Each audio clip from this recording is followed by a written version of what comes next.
Recently, I did a video in which I did a Nuzlocke of every single Pokemon region. I'll call it every generation, but it's basically every Pokemon region. And every time I use a Pokemon, I have to ban it, which means that every time that I got something good, that good Pokemon could never be used in the future. And that made me use a lot of terrible Pokemon. I use small for Pokemon, and I grew to love these Pokemon. So many bad Pokemon saved me. A Wobbuffet took down the randomized version of Ultra Necrozma for me, because it's a Wobbuffet, and that's kind of what Wobbuffets do, is they kill boss Pokemon, but I grew to appreciate so many terrible Pokemon, which is why I think it'd be interesting to watch terrible Pokemon that are amazing in Nuzlocke. It already has one of my all-time favorites.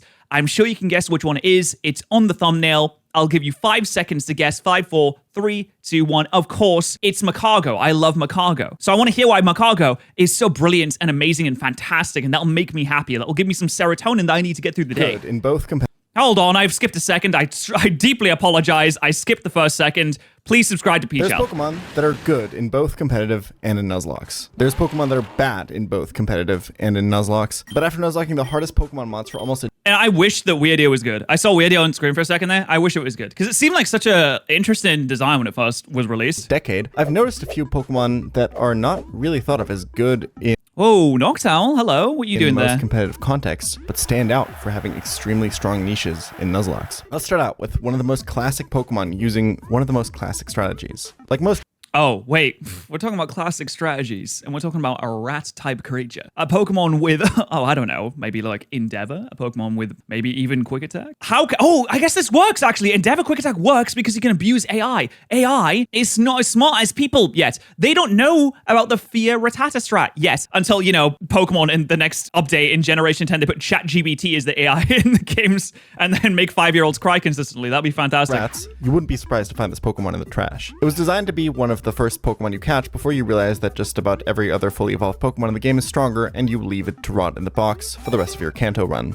Unless, you know, you form a relationship with it. Not like a relationship, but like a bond, a strong bond with it, and you like it. Competitively, Raticate has been similarly useless. It had a hilarious niche in Gen 1 OU thanks to the combination of Super Fang and Gen 1 Hyper Beam, but that's about it. Oh my god, wait, that's a great idea. Super Fang to get it down to guaranteed half health, and then Hyper Beam, which if you knock out a Pokemon with Hyper Beam in Generation 1, fun little tidbit for you that you probably already know, you don't have to recharge next turn. If you knock it out, you just get to go again. Again. It's like you're armed and dangerous or something. In Nuzlockes, however, everything comes together to make this guy a bit more viable. Early availability plus early evolution is a godsend in Nuzlockes. It's kind of ridiculous how early Rattata gets Hyper Fang in most games. 80 base power stat before the second gym is no joke and barely matched by any other encounter. Its power can be boosted even further if you roll one with a Guts ability. Channel protagonists like Pilot and Pythagoras have proven how busted Guts is. To go over it one more time though. Okay, Pythagoras was in Peach's Run and Bun video, which I watched it in its entirety when it came out. Dude, this video, this is a masterpiece. You need to watch the Run and Bun video. The only 67 Pokemon have beat this, or people have beaten this Pokemon game. You gotta watch that. It is absolutely tremendous. The reason Guts is so good in Nuzlockes is because you don't have to rely on a Toxic or Flame Orb to activate it, and can instead just have Raticate take a status condition before you enter a fight. This gives you an item slot for Silk Scarf, or even in some ROM hacks a Choice Band, for pretty ridiculous damage with the move Facade. I was wondering if you was gonna talk about ROM hacks or just like the base game specifically, because I guess editing Pokemon can be good in the base game. You know, you've got people completing the entire game with just Yanma or Ditto or Magikarp, etc., etc. So I guess you kind of have to talk about ROM hacks in this, because in certain ROM hacks, there are certain Pokemon that just will not be good because the game is too hard for it. Its awful bulk and middling speed makes this hard to use effectively for a whole game, but it's still really strong in early game. But it's not just pure aggressive damage dealers that are surprisingly useful in Nuzlockes. In fact, this next entry on our list isn't here because of its combat abilities at all. Okay, I want to try and guess as to why these Pokemon are on these lists. I would assume that Noctowl is good because it's immune to Ghost, it has Hypnosis, it has access to some Psychic-type moves, which means that it's really good against, like, Morty, for example. Noctowl's great against Morty, because what he's got Confusion and Hypnosis, and he's immune to Ghost. Like, what more do you need? Noctowl really never had a chance in competitive Pokemon. There were already a few decent normal flying types prior to Gen 2, and there was a formula for success. With solid speed and attack, Pokemon like Dodrio could make it work. Noctowl's attack and speed, meanwhile, are awful. The only niche it had was a special wall that could spam Hypnosis and be immune to sleep itself thanks to Insomnia, and with the amount of sleep talkers in these early gens, hitting Hypnosis wasn't even guaranteed to provide value. It's also not particularly strong in Nuzlocke fights either. Even in the ROM hacks that try to buff it by giving it like a typing or early Air Slash or something, it's just usually too slow and unreliable. Noctowl fulfills for me the role of a catcher Pokemon. See, an often overlooked... Oh, true. That's right. You always need something to help you catch things. I always struggle in Nuzlockes when I catch things because I'm too impatient to go and catch a Pokemon. I just kind of raw dog with whatever I had. And then in hardcore Nuzlocke where you can't heal in battle, if you're going up against something that's quite hard to catch, especially in a randomizer, you're fighting a legendary,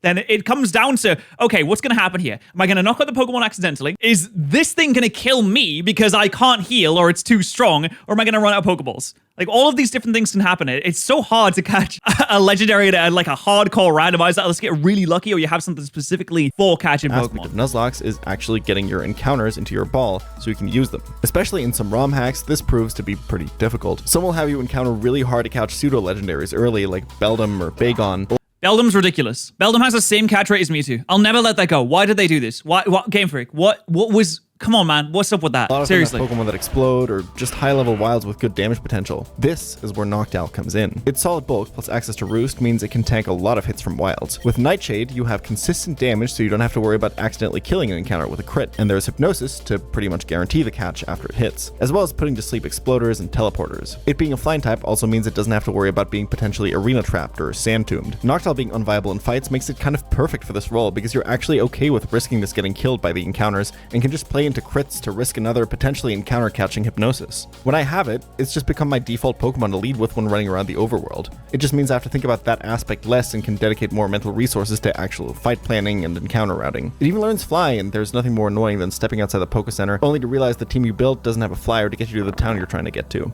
This is why I love the fact that Poke Rides exist and the fact that in the newer games you can just like click on an area and you'll just fly to it. Having to build your team around like navigating the region was pretty annoying. I get it, like it makes sense. It promotes team diversity. It promotes having like a broad range of types and things like that. But at the same time, it's proper annoying though. It makes Noctowl less of a stealth bomber and more like one of those police helicopters with a spotlight and a megaphone that says, "You're surrounded, Mr. Kluger. Come outside with your hands up." And you're trying to make a break for it through your neighbor's bushes, but the belt with a dozen rings that you bought to impress that goth e-girl gets caught on the fence, and now there's a dog chewing your leg off as they pull you through the bush. Not that you would know, right? Yeah, it's kind of like that.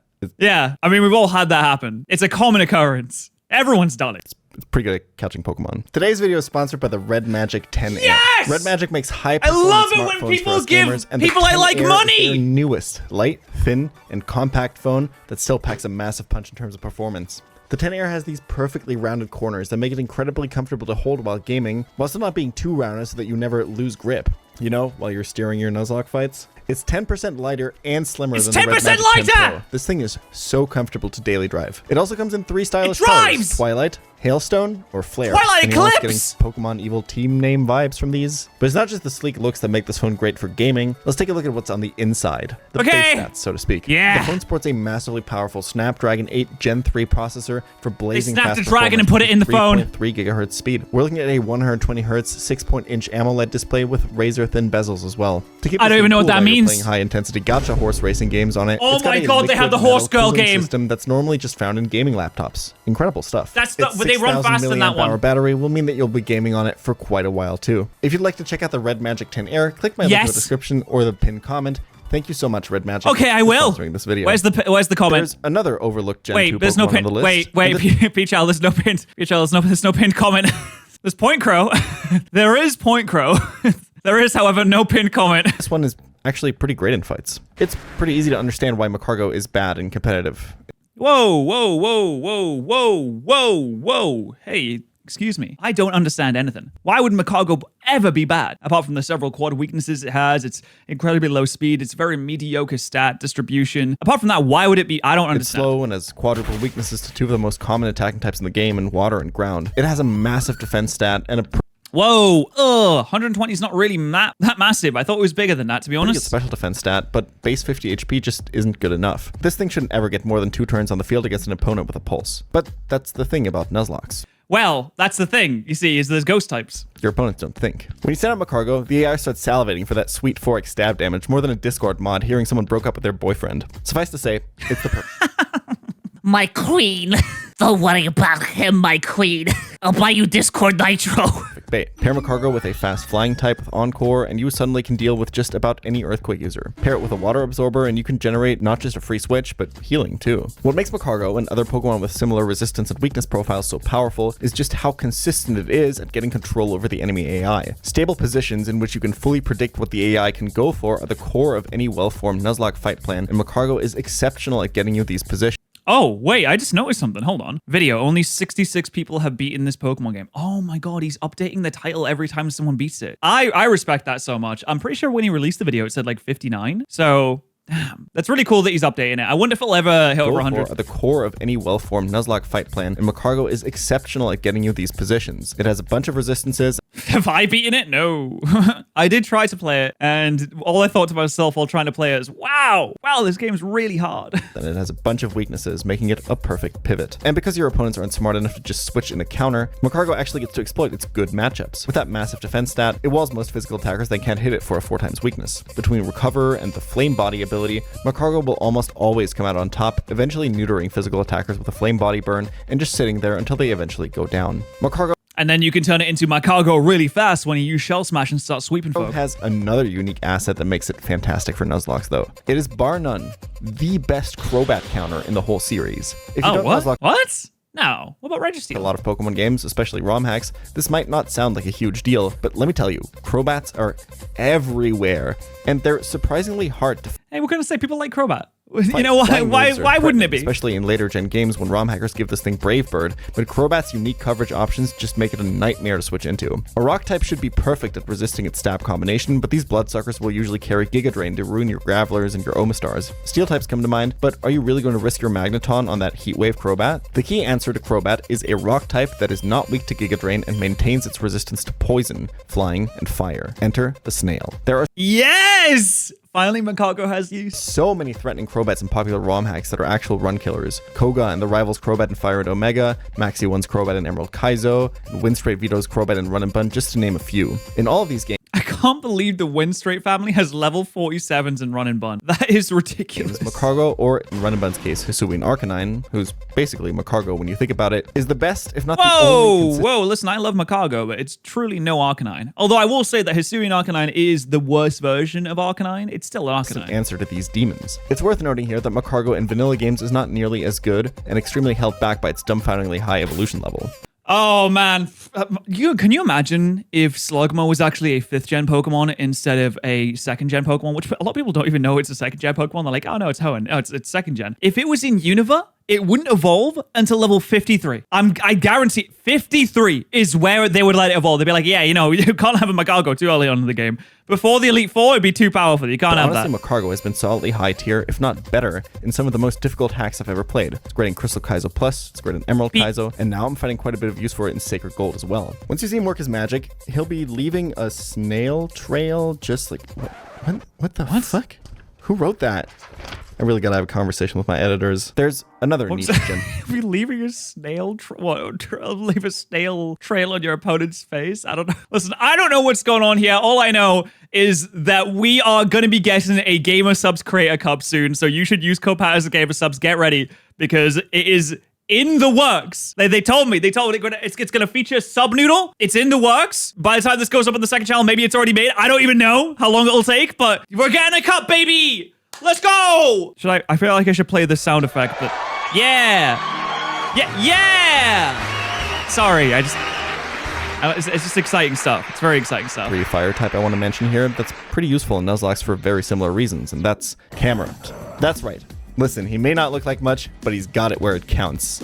Camerupt is the first Pokemon I brought up here to actually do something in VGC, but can Camerupt consent? It's a pretty specific niche. Camerupt in its Mega Form, mostly the Mega Form, can spam absurdly powerful eruptions and Trick Room. That's it. That's the whole niche. You see, most difficult ROM hacks will give the offensive Pokemon good type coverage to make it very risky to switch into their common counters. Giga Drain Crobat is a great example, but so is giving electric types grass and ice moves, making the average ground type with bad special defense and speed extremely weary about countering the opposing electrics. Sure, But no Camerupt. Usually tank Hidden Power Grass and then hit back with a killing Earthquake, but you don't survive the Hidden Power Grass crit. What makes Nuzlockes difficult, despite having the advantage of playing against a predictable AI, is that your Pokemon's deaths are permanent, and over the course of a long game, you cannot risk to leave them in on things that kill with crit. For pre-Gen 6 games, this means that you pretty much always have to play in your fights in a way where you assume your opponent deals twice the damage that they normally can deal. This turns things normally considered counter Jesus, that's a huge crit. into not even safe checks. See, this is where Camerupt is special.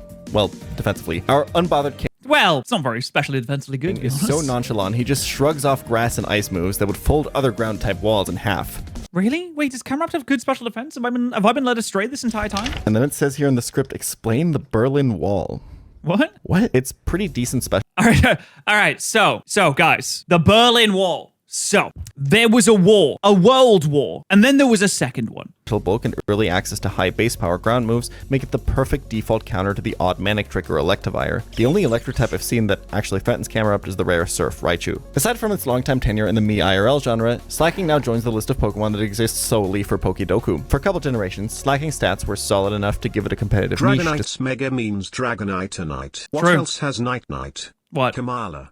Okay. Mega Dragonite getting comatose has been in front of us this whole time. I don't think Mega Dragonite is getting comatose. That would be a great conspiracy theory, though. That's the one I hope that is true. Here's another conspiracy I hope that is true. Actually, maybe it's better that I don't. Maybe. Ed, thank you for the £5 super chat. Despite the Iron Ball that is Truant dragging it down. Power Creep pretty quickly destroyed that little bit of usefulness, and its bulk and power were no longer special enough for it to succeed, while doing nothing every other turn. Truant is similarly debilitating in VGC, as Slaking's only results have come on teams that use Weezing's neutralizing gas to shut off Truant and unleash its massive power on every turn. Even those are rare though, as Slaking has to compete with the superior Regigigas for that role. Turns out giving Superior Regigigas. That's the first time Superior and Regigigas has ever been used together in a sentence. your opponent a free turn is just not very good. And you'd think that this translates to Nuzlockes, right?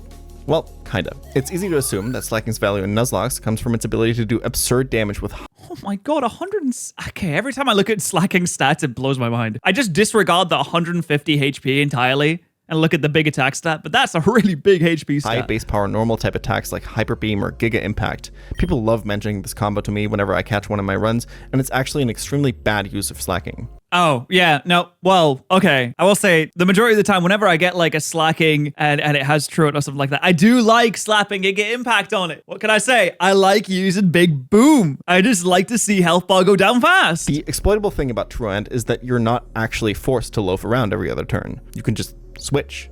And switching is the most powerful tool in Nuzlockes because your opponent doesn't have the ability to predict them. Using Giga Impact removes your ability to switch the next turn and guarantees that you have to waste that turn, meaning Oh, yeah, but you did a lot of damage, though. I mean, who needs to move the next turn when you've already dropped a nuke on your opponent anyway? you use 2 turns to use a 150 base power move, which is basically the same thing as spending 2 turns using a slightly better headbutt. Given Slaking stats, that's not terrible, but we its love potential headbutt. is so much higher than that. His biggest asset is actually his defensive stats. Base 150 HP is insane, ranking in the top 10 in the whole series, and giving And 100 defense is not bad either. Like, this is solid. some absolutely crazy physical bulk. The only Pokemon with both a higher HP and defense stat are Terrapagos, Ting-Lu, and Iron Hands, all symbol of Gen 9's power creep and rarely available Oh, yeah, wow, they're all in Gen 9. That is actually in ludicrous. most current ROM hacks. Its 65 base special defense is Slaking's only statistical weakness, but that's offset by the fact that its only weakness is to fighting type moves, and even after the physical special split, strong special fighting moves are rare. That means Slaking is an incredible pivot Pokemon, able to safely switch in and tank damage in just about every situation. Usually its best value, while actually on the field, isn't even to attack. It's usually better off just healing with Slack Off or utilizing its disgustingly good utility move pool with attacks like Yawn or Encore, which allows So, on the battlefield, this Pokemon does not attack. He simply picks his nose and hangs out and then it to leaves. steal some tempo despite the Truant ability. Comes in the battle, picks my nose, leaves. Probably not how you'd expect it to work, but hey, sometimes being a slacker pays off. I had some choice words for Octillery when I encountered it in my winning run and bun attempt. I assumed it was going to be pretty much useless for the same reason it has a terrible competitive history. It's just so slow. What? Whoa! Okay, I didn't realize it was 45. I thought it might at least be 55. Wow, that is incredibly slow. Why did they make so many mixed attackers in Generation 1 and Generation 3? I understand they didn't have a proper physical special split then, but still, it really hampers a lot of Pokemon. Blaziken, you got your Magmortar, all Electivire, all these Pokemon have too much in one stat. Actually, Electivire's got a lot of attack, but there's so many Pokemon that just are wasted by the fact that they don't specialize in one or the other. They're just kind of mid in both. Has terrible defenses. It's supposed to be this artillery Pokemon that shoots crazy damage range attacks, but its offenses are just not even that good. But that's just competitive, because using it in Nuzlockes, well, it's also terrible. Because this list isn't just about Pokemon that are strong on the player side, it's also about Pokemon that are terrifying to face in your Nuzlockes. Let me tell you. At least Octillery has like a lot of moves it can use. From what I remember, can Octillery use When I Flamethrower? scroll through trainer document, Oh, let's see. What's about Octazooka, Energy Ball, and Ice Beam? What more could you ask for? and I see this guy's fucking face, I immediately start sweating. Let me explain. Despite its terrible stats, Octillery has two things going for it that paves the Mollusk's way. I can't say this word. It's Paves the mollusks. Oh, wow, that is hard, actually. That paves the mollusk's way. Ooh, that was a tough one. it's the German in me. That Oh, does paves it get the moody? Mollusks. That paves the mollusk's way. What the fuck?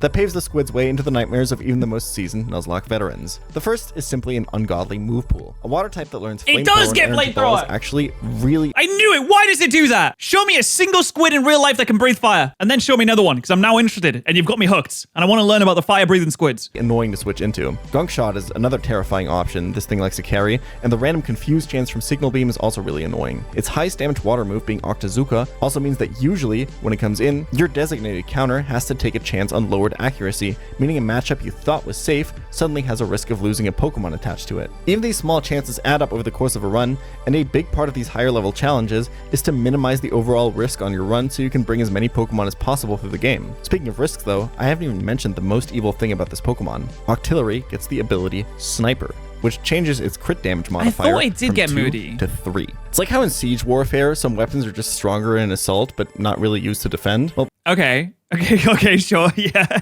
It's just like Siege Warfare. Okay, so in order to learn about Octillery first, think about Genghis Khan. we need to really dive deep into the Mongol horde first. Octillery is the Trebuchet. He's not necessarily useless on your team. Oh, hey, the Trebuchet, I will say, is one of the finest pieces of siegecraft that the human race has ever seen and should be respected as such. I'd like to give a round of applause to the Trebuchet for all of its achievements. But no wall is safe when he arrives. So do you think his suction is as strong as his... Remember what I said about crits earlier? That Nuzlockers are at a disadvantage against the AI because they constantly have to play by the opponent's highest damage potential? Meaning you basically have to assume enemy Pokemon will deal twice the damage they usually do? Well, Yeah. with pre-Gen 6 Sniper, you have to assume your opponents deal not double, but triple the damage they normally do. If you assume everything will go wrong in a fight, like in that Murphy's Law ROM hack, pretty much no Pokemon switches into Octillery. It's insane. Even Shell Armor mons that can't be crits still have to deal with the fact that Octillery probably has a super effective move on them, and they might have their accuracy lowered by Octazooka. This is just one of those Pokemon that doesn't Oh, dude, Octazooka lowering accuracy makes me want to do have a something. safe answer, and your Something drastic that I'll regret. best bet is throw some lower value Electric type at it and just pray things work out while keeping some backup in your party. Bug Poison dual typing and no single Oh my god, Dylan. stat higher than base 90. Yeah, Venomoth was always doomed. At its best, Venomoth spams powder moves and spreads status. It only needs one good ability, guys. That's all it needs. That's all it needs to succeed. That's about it. Tinted Lens doesn't help much when your damage output is already... Remember that time the British tested a trebuchet on the Scottish? You mean the English tested a trebuchet on the Scottish after they surrendered because they were like, well, we built it and we brought it all this way. Like, we might as well use it. That's true. Just look at the size of this thing. This was like constructed like on the spot in the middle of a siege. My God, what an impressive piece of work that is. Oh, I just love the trebuchet. severely limited by your brutal stats, and by the time Venomoth got in Gen 4, Stealth Rocks were there to heavily limit its ability to switch in. If you've ever listened to lo-fi hip-hop beats or watched a Point Crow video, you know how powerful putting someone to sleep is. Wait, is that why Point Crow commented? Picture me. Hold on, we need some music for this. Picture me, serene, happy, elated even, sitting at my desk doing my humble work for my little bitty humble channel. I see there's a new Peach-Owl video, so obviously I click it because I want to see the beautiful and insightful work that my friend and colleague has put into his craft. I'm enjoying it, thinking that this is not only a fantastic idea, but also a great concept for a Nuzlocke adjacent video without having to commit to finishing an extremely long challenge. This Venomoth section is interesting, I think to myself. I can't wait to see how he explains this weirdly typed low base stat sack. I'm so glad I put my life on hold to support my favorite streamer. Don't be me, guys. Don't put your life on hold. Don't be 1388. Damn, that's tough. Almost every competitive singles format has a so-called sleep clause in which you can only put one of your opponent's Pokemon to sleep at a time. There's good reasons for this. Spamming sleep moves on your opponent is an incredibly effective way of gaining free turns over and over again. It's also an incredibly effective way of tilting your opponent and making them play worse. Of course, now you can't really tilt an AI opponent, but maybe, just maybe, if you flinch and put them asleep enough, the game will crash and shut down. No such clause exists in Nuzlockes. Sleep is so annoying to deal with in these runs that Nuzlockers will often resort to poisoning their Pokemon before a fight, sacrificing a ton of HP just to have a way of avoiding sleep. This is where Venomoth comes in. Its ability Tinted Lens makes its resisted moves deal bonus damage, making it difficult to switch into safely pretty much ever. It makes the pre-status strategies a lot less effective because you're already unlimited HP when using these. You can't really afford to tank a Tinted Lens crit when coming in. Funnily enough, Venomoth is still kind of useless when you use it yourself because Tinted Lens is actually one of the worst abilities for the player. AI doesn't usually switch, so why would you ever be using a move that it resists? The only application here is if you're playing a game that gives the moth Quiver Dance and you want to save another move slot for Roost, meaning you'll have limited coverage. In this specific case, Tinted Lens can help you get sweeps you otherwise wouldn't have gotten. It's a 2-for-1 special here. Oh my god, there's two of them. Well, I say, Venomoth only needs an ability to be good. That's really all it needs. Well, actually, it already has Tinted Lens, so it's not bad, really. It's not bad. Huntail sucks, but Gorebyss does it better. Unfortunately, 0 Whoa! How do you know? times 2 is still 0, so it isn't going to do much better on your team. But when you're up against Huntail, the tables turn. Suddenly, it's permanent rain. You hear the crack of a shell. And what was that? And honestly, how is Huntail even doing this? Where? Show me the shell on Huntail. Where is it? Locate it for me. I can't see it. You get outsped, and you try to pivot. Then, it hits you again. You wipe, and your whole Oh, wait, how did that happen? You had a Kingdra. Does that not quad resist waterfall? How do we die there? chat is laughing. You just got clipped by Drew, and you forgot to wear pants. Oh no. Okay, wait, does this happen a lot as well, Peachal? Are we good? Okay, maybe that part's only in my nightmares, but this could happen to you. This fearsome monster of the deep is a run-ender. Huntail and Gorebyss, possessing Swift Swim and later Shell Smash, meant that they were never truly useless in a competitive sense. But there were always better swimmers or smashers available, relegating Tell me about the better smashes. them to a life in lower tiers. But when I run Are we talking about Zane? That's the only Smash player I can think of right now. Hungry Box, maybe? into these creatures, Talking about Hungry Box? So the only clip I know of this Smash player is when he screamed so loud he passed out. Fuck yeah!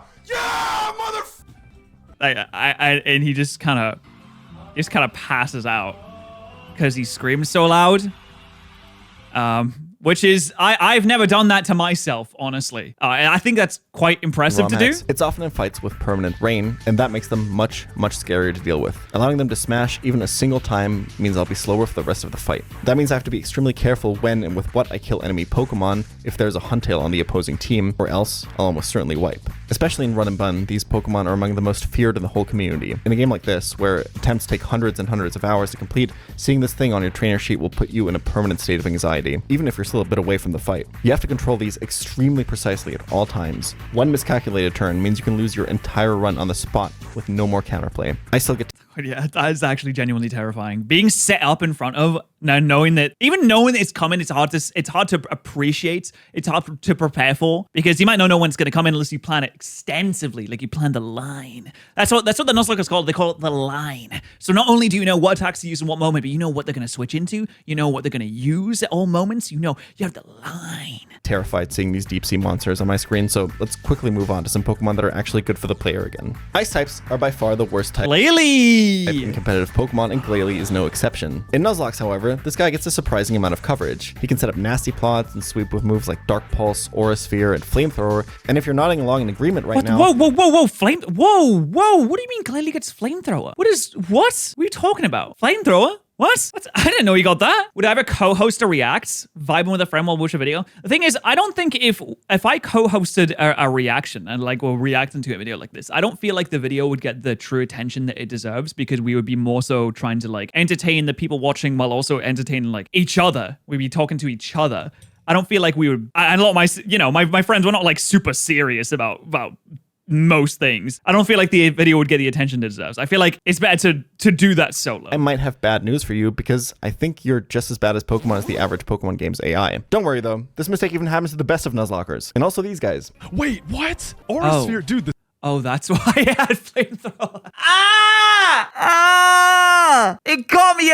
freaking burned me. It always gets me. It always gets me every time I face illusion and then we fight. It's always Dylan. It's always Dylan. It's always Dylan that has it.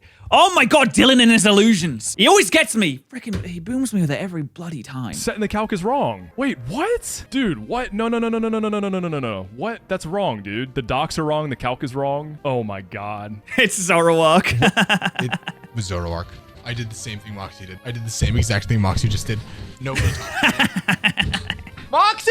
Zoroark is a really easy Pokemon to break the game with in Oh, I hate it, but I love it at the same time. both vanilla games and mods that don't account for its illusion ability. The most famous way to counter one of the hardest fights in all of vanilla Nuzlockes, Ultra Necrozma, is to simply lead with a Zorua disguising itself as a poison type, and the unsuspecting AI will fire one ineffective psychic move after another into your dark type Pokemon. Fun fact, It is kind of cringe that you can just choose the AI like that. You'd think that after the first one, they'd be like, it'd kind of clock on and be like, oh, right, it's like totally a freaking dark type, dude. I don't know why they sound like that. I don't know there's why. actually another ability this works with, specifically in Gen 4 games, and that's Dry Skin. Normally, AI is very good at seeing immunity abilities, but due to a programming error specifically in the Gen 4 games, this doesn't work for Dry Skin's water immunity, making Toxicroak one of the best counters for water-type Pokemon. Great. Golisopod is so close to being good. First Impression is a crazy move, the most powerful priority move in the game at 90 base power and +2 priority. Unfortunately, it has the run like child, like baby, like little baby, run away from Carl, run like child, baby mode ability that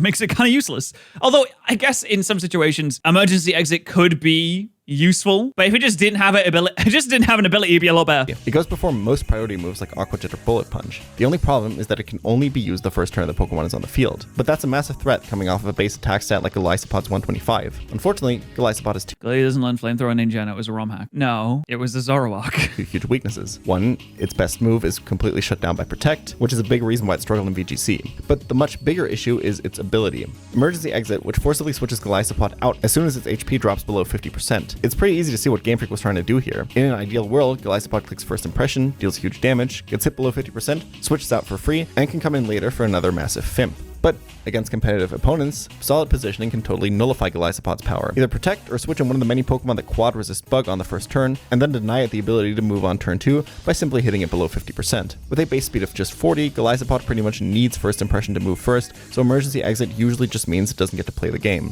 One of the recurring themes of this video is that some Pokemon get much better when the opponent can't Whose stream is this? Is that a sloth eating a vegetable with the guy from Food Wars next to it and a box and snowman? intelligently play around them. Golisopod is Damn. Okay. Pretty cool layout. poster child of this concept. We can turn unexpected switches that lose a turn into free switches that give us crazy amounts of tempo, all while reactivating First Impression for another big hit later in the battle, giving it the title of the Hit It and Quit It Pokemon. What? No? No? Okay, that can't all be winners, I guess. By equipping Okay. a Citrus Berry to heal yourself back up above 50% health, you get 2 of these free switches per fight. This makes Golisopod an undeniable top 3 Pokemon in the entire game of Run and Bun. There's no other Pokemon that can do anything else close to it. There's one more Pokemon I want to talk about with probably the biggest difference between competitive usage and I recently realized Sunflora has over 100 in a single stat. I'm just shocked that it has over 100 in any stat. Nuzlocke usage.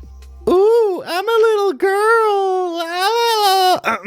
Even in Gen 2, Sunflora's stats were brutal, tied with Pokemon like Marowak and Dugtrio. Those Pokemon were given insane tools like the attack doubling unique item Thick Club or the deeply broken Arena Trap ability to make up for it. Sunflora gets Chlorophyll, something that many other grass types use more effectively, and that Sunflora can barely take it. Even with the Chlorophyll, it has like what, base 40 speed or the base 35? Advantage of because its base speed is so low. It does have a couple of things going for it in Nuzlocke though. As a stone evolution, you get access to Sunflora earlier than most fully evolved Pokemon, and a base 105 special attack is very solid in the early game, even for extremely difficult attacks like 105 special attack is really like shockingly good for Sunflora. I thought it would be like 90 at best. Kaizo. As a result, it was a solid mon on gym fights like Roxanne, Brawley, and Watson. But the biggest reason why Sunflora has worked its way into discussion as potentially the single most valuable Pokemon in Emerald Kaizo is because of its rare access to setup moves. Calamine, Swords Dance, and most other boosting moves are pretty much removed in Emerald Kaizo, but one slipped through the cracks. Mostly because Sunflora is so bad that it didn't seem like it would be that useful.